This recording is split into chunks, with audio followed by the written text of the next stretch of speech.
നമസ്കാരം. സംസ്ഥാനത്തെ 62 ലക്ഷത്തിന് മുകളിൽ വരുന്ന എല്ലാ ക്ഷേമ പെൻഷൻ ഗുണഭോക്താക്കളും അറിഞ്ഞിരിക്കേണ്ട ഏറ്റവും പ്രധാനപ്പെട്ട ഒരു അറിയിപ്പാണ് ഈ ഒരു വീഡിയോയിലൂടെ നിങ്ങളുമായി പങ്കുവയ്ക്കുവാൻ ഉദ്ദേശിക്കുന്നത്.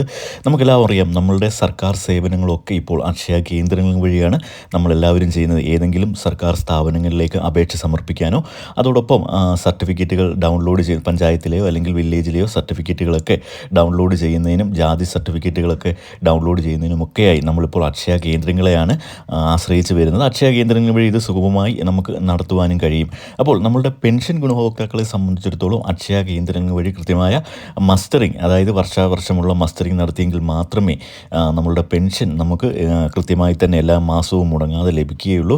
അപ്പോൾ കഴിഞ്ഞ കുറേ നാളുകളായി ഇപ്പോൾ സ്ഥിരമായി എല്ലാ മാസവും 1600 രൂപ വീതം പെൻഷൻ നമുക്ക് സംസ്ഥാന സർക്കാർ നൽകിക്കൊണ്ടിരിക്കുന്ന ഒരു സാഹചര്യമാണ് ഇപ്പോൾ ഉള്ളത്. വരും കാലങ്ങളിലും ഈ ഒരു പെൻഷൻ കൃത്യമായി തന്നെ നമ്മളുടെ കൈകളിലേക്കോ അല്ലെങ്കിൽ അക്കൗണ്ടുകൾ വഴി വാങ്ങുന്ന ആളുകൾക്ക് അക്കൗണ്ടുകളിലൊക്കെ എത്തിച്ചേരുന്നതിന് വേണ്ടിയിട്ട് മസ്റ്ററിങ് ചെയ്തിട്ടില്ലാത്ത ആളുകൾ എല്ലാ മാസവും 20-ാം തീയതിക്കുള്ളിൽ അക്ഷയ കേന്ദ്രങ്ങൾ വഴി മസ്റ്ററിങ് നടത്തുവാനുള്ള സൗകര്യം അക്ഷയ കേന്ദ്രങ്ങളിലുണ്ട്. വാർഷിക മസ്റ്ററിങ് നടത്തിയിട്ടുള്ള ആളുകൾ വീണ്ടും മസ്റ്ററിങ്ങിനായി അക്ഷയ കേന്ദ്രങ്ങളിലേക്ക് പോകേണ്ടതില്ല. ഇനിയിപ്പോൾ നമ്മളുടെ വീടുകളിൽ കിടപ്പ് രോഗികൾ ആരെങ്കിലും ഉണ്ടെങ്കിൽ അക്ഷയ കേന്ദ്രങ്ങളിലെ അറിയിച്ചു കഴിഞ്ഞാൽ അവിടുന്ന് അവരുടെ അക്ഷയ കേന്ദ്രങ്ങളിലെ ഉദ്യോഗസ്ഥർ നമ്മുടെ വീടുകളിലേക്ക് എത്തി മസ്റ്ററിങ് ചെയ്യുന്ന ഒരു സംവിധാനം ഇപ്പോൾ അക്ഷയ കേന്ദ്രങ്ങളിലുണ്ട് എന്ന് നമ്മളെല്ലാവരും മനസ്സിലാക്കി വെക്കുക. ഇനിയും പെൻഷൻ വാങ്ങുന്ന എല്ലാ ആളുകളും അറിഞ്ഞിരിക്കേണ്ട മറ്റൊരു പ്രധാനപ്പെട്ട അറിയിപ്പ് എന്താണെന്ന് വെച്ച് കഴിഞ്ഞാൽ, നമുക്കെല്ലാവർക്കും അറിയാം, സ്ഥിരമായി പെൻഷൻ ലഭിച്ചുകൊണ്ടിരിക്കുന്ന ആളുകൾക്ക് 2-3 മാസമായി ഇപ്പോൾ പെൻഷൻ ലഭിക്കുന്നില്ല എങ്കിൽ അത് മസ്റ്ററിങ്ങിലെ പിഴവ് കൊണ്ടാണോ എന്ന് നമ്മൾ അക്ഷയ കേന്ദ്രങ്ങളിലേക്കോ അല്ലെന്നുണ്ടെങ്കിൽ നമ്മളുടെ കയ്യിലുള്ള സ്മാർട്ട് ഫോണിൽ സംസ്ഥാന സർക്കാരിൻ്റെ പെൻഷൻ്റെ ഔദ്യോഗിക വെബ്സൈറ്റായിട്ടുള്ള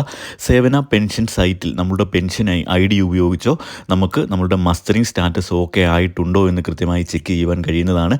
ഇത്തരത്തിൽ മസ്റ്ററിങ് സ്റ്റാറ്റസ് ഓക്കെ ആയിട്ടില്ല എങ്കിൽ വീണ്ടും നമ്മൾ അക്ഷയ കേന്ദ്രങ്ങളിലേക്ക് പോയി മസ്റ്ററിങ് ചെയ്യേണ്ടതുണ്ട്. ഇനി മസ്റ്ററിങ് സ്റ്റാറ്റസ് ഓക്കെ ആയിട്ടും നമുക്ക് പെൻഷൻ ലഭിക്കുന്നില്ല, 2-3 മാസമായി ലഭിക്കുന്നില്ല എങ്കിൽ നമ്മളുടെ തദ്ദേശ സ്ഥാപനങ്ങളിലേക്ക്, ഏത് തദ്ദേശ സ്ഥാപനമാണോ നമുക്ക് പെൻഷൻ അനുവദിച്ച് തന്നിട്ടുള്ളത് ആ സ്ഥാപനങ്ങളിലെ പെൻഷൻ ഉദ്യോഗസ്ഥരുമായി ബന്ധപ്പെട്ട് കഴിഞ്ഞാൽ അവർക്ക് കൃത്യമായി ഇതിനൊരു മറുപടി തരുവാൻ കഴിയുന്നതാണ്.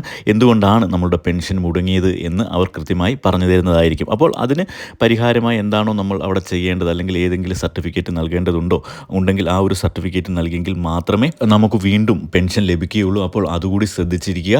ഇത്തരത്തിൽ പെൻഷൻ മുടങ്ങിയിട്ടുള്ള ആരെങ്കിലും ഉണ്ടെങ്കിൽ തദ്ദേശ സ്ഥാപനങ്ങളിലേക്ക് പോയി അന്വേഷിച്ച് അവരുടെ പെൻഷൻ ലഭ്യത ഉറപ്പുവരുത്തുക. അപ്പോൾ ഇത്തരത്തിലുള്ള പെൻഷൻ അറിയിപ്പുകൾക്കും മറ്റു വാർത്തകൾക്കും ഒക്കെ ദയവായി ചാനൽ ഒന്ന് സബ്സ്ക്രൈബ് ചെയ്ത് സപ്പോർട്ട് ചെയ്യുക. വീഡിയോ ഒന്ന് ലൈക്ക് ചെയ്തുകൂടി കാണുക. താങ്ക്